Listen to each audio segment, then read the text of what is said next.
नमस्कार, मैं हूं योगेश चक्रवर्ती और आप देख रहे हैं रैड नेटवर्क। क्या आपने कभी सोचा है कि भारत में उच्च पदों पर बैठे लोगों या फिर आला अधिकारियों का वेतन कितना होता होगा? देश के संविधान में सरकारी कार्यालयों के संचालन के लिए और अहम पदों पर नियुक्त लोगों को उनके काम के लिए सरकार द्वारा भुगतान किया जाता है। आइए जानते हैं कि हमारे देश में ऐसे लोगों को कितना वेतन और क्या सरकारी सुविधाएं मिलती है। देश के प्रथम नागरिक राष्ट्रपति को साल 2017 से 5 लाख रुपए वेतन दिया जाता रहा है। इससे पहले तक उनको सिर्फ 1.5 लाख रुपए मासिक वेतन मिलता था, जो किसी वरिष्ठ नौकरशाह के वेतन से भी काफी कम होता था। लेकिन अब यह 1.5 लाख से बढ़ाकर 5 लाख कर दिया गया है। इस रकम पर कोई टैक्स नहीं लगता है। वेतन के अलावा राष्ट्रपति को अन्य भत्ते भी मिलते हैं, जिनमें मुफ्त चिकित्सा, आवास और उपचार सुविधा शामिल है। यह सुविधा उन्हें जीवन भर मिलती है। इन सब के अलावा सरकार हर साल उनके दूसरे खर्चों जैसे आवास, स्टाफ, खाने पीने और मेहमानों की आवभगत पर करीब 2.25 करोड़ रुपए खर्च करती है। राष्ट्रपति के जीवन साथी को भी हर महीने 30,000 रुपए दिए जाते हैं, जबकि रिटायरमेंट के बाद राष्ट्रपति को हर महीने 1.5 लाख रुपए पेंशन मिलती है। एक बंगला, स्टाफ खर्च के लिए हर साल 60,000 रुपए, रेल या विमान में मुफ्त सफर, 2 मुफ्त लैंडलाइन फोन और 1 मोबाइल फोन की सुविधा भी दी जाती है। मौजूदा वक्त में उपराष्ट्रपति को 4 लाख रुपए हर महीने वेतन के रूप में दिया जाता है।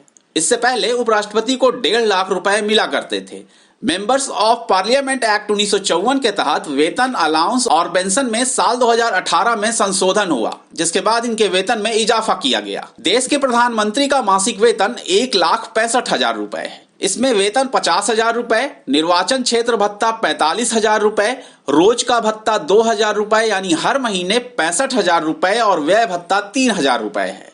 इस तरह से प्रधानमंत्री को सालाना 19.2 लाख रुपए मिलते हैं।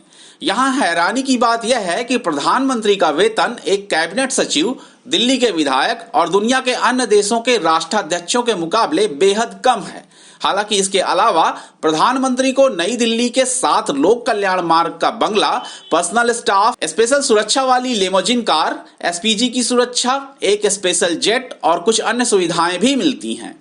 वहीं रिटायरमेंट के बाद प्रधानमंत्री को दिल्ली में एक बंगला, एक निजी सहायक और एक चपरासी दिया जाता है। इसके अलावा मुफ्त में रेल यात्रा और हर साल 6 घरेलू एग्जीक्यूटिव क्लास की हवाई यात्रा का टिकट, 6,000 रुपए प्रति माह ऑफिस का खर्च भी दिया जाता है। देश के सभी राज्यों के राज्यपाल को 3,50,000 रुपए वेतन के तौर पर मिलते हैं।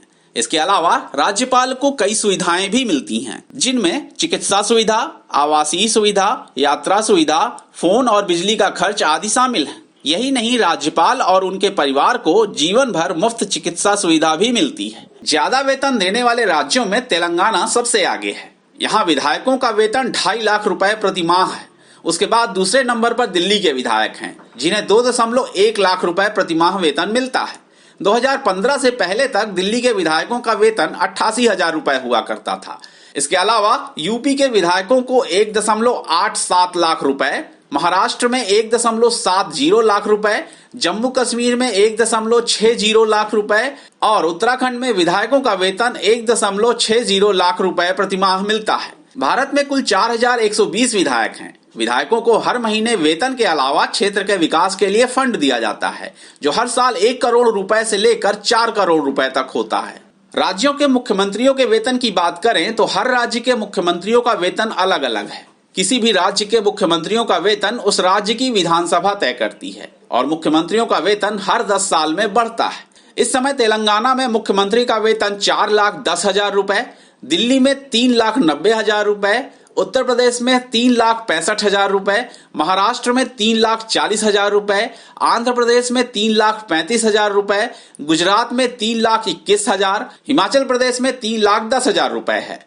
बाकी राज्यों में मुख्यमंत्रियों का वेतन मौजूदा वक्त में इससे कम है। देश में सांसदों को मासिक वेतन 1 लाख रुपए और 45,000 रुपए चुनावी क्षेत्र भत्ता मिलता है, लेकिन इनको मिलने वाला भत्ता काफी होता है। एक सांसद को करीब 1,51,833 रुपए प्रति माह यानी 18,22,000 रुपए सालाना भत्ता दिया जाता है। इस बेसिक वेतन और भत्ते को जोड़ दें तो एक सांसद सालाना 35 लाख रुपए पाता है। इसके अलावा सांसद को कई सुविधाएं भी मिलती हैं, जैसे 50,000 यूनिट मुफ्त बिजली, 1,70,000 मुफ्त फोन कॉल्स, 40 लाख लीटर पानी, रहने के लिए सरकारी बंगला, मुफ्त रेल सफर, पत्नी को 35 फ्री हवाई सफर, सुरक्षा गार्ड, पेंशन, जीवन बीमा, सरकारी गाड़ी भी शामिल हैं। सर्वोच्च न्यायालय के मुख्य न्यायाधीश को 2,80,000 रुपए प्रतिमाह वेतन मिलता है। इसके अलावा उन्हें 45,000 रुपए भत्ता भी दिया जाता है। यही नहीं, उन्हें सरकारी बंगला, सरकारी कार, ड्राइवर, कर्मचारी, सुरक्षा कर्मी भी दिए जाते हैं। इसके अलावा उन्हें मेडिकल इंश्योरेंस और ट्रेवल अलाउंस भी मिलता है। सर्वोच्च न्यायालय के मुख्य न्यायाधीश को हाईवे पर टोल टैक्स नहीं देना होता है। सेवानिवृत्ति के बाद उन्हें 1,40,000 रुपए पेंशन मिलती है। वहीं सुप्रीम कोर्ट के जज और हाई कोर्ट के मुख्य न्यायाधीश का वेतन भी करीब 2.5 लाख रुपए है। इसी तरह हाई कोर्ट के जजों का वेतन भी 2.5 लाख रुपए है। देश के सर्वोच्च नौकरशाह कैबिनेट सचिव का वेतन 2.5 लाख रुपए, जबकि केंद्र सरकार के सचिवों का वेतन प्रतिमाह 2.25 लाख रुपए है। तीनों सेना प्रमुखों का वेतन कैबिनेट सचिव के बराबर ही होता है।